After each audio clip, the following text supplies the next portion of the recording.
இதுதான் எங்களோட ஸ்கூலோட நிலவரம். எங்கள் ஸ்கூலுக்கு நிரந்தரமான வாத்தியார் யாரும் இல்லை. எங்கள் ஸ்கூலோட வாத்தியாரோட நிலவரம் இதுதான். நீங்கள் நல்லா பார்த்துக்கோங்க.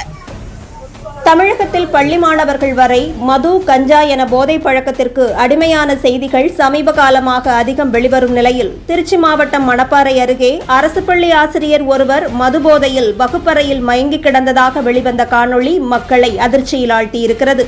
இதுகுறித்து தனது எக்ஸ் தளத்தில் கருத்து பதிவு செய்திருக்கும் பாஜக மாநில தலைவர் திரு நயினார் நாகேந்திரன் அவர்கள், பானையில் உள்ளதுதானே குவளையில் வரும், டாஸ்மாகை நம்பி மொத்த அரசும் இயங்கும் திமுக ஆட்சியில் வகுப்பறைகள் வரை சாராய வெள்ளம் பாயத்தானே செய்யும் என்று கேள்வி எழுப்பியிருக்கிறார். பாடம் சொல்லிக் கொடுக்க வேண்டிய ஆசிரியர் போதையில் மூழ்கி கிடப்பது, ஒழுக்கம் கற்பிக்க வேண்டிய ஆசிரியரே பாலியல் செண்டலில் ஈடுபடுவது, சாதிகள் இல்லையடி என போதித்த வாயால் மாணவரின் சாதி பெயரை சொல்லி திட்டுவது என்று திமுகவின் 4 ஆண்டு கால ஆட்சியில் தமிழகத்தின் பள்ளிக்கல்வித்துறை நாசமாகிவிட்டது என்று குறிப்பிட்டிருக்கிறார்.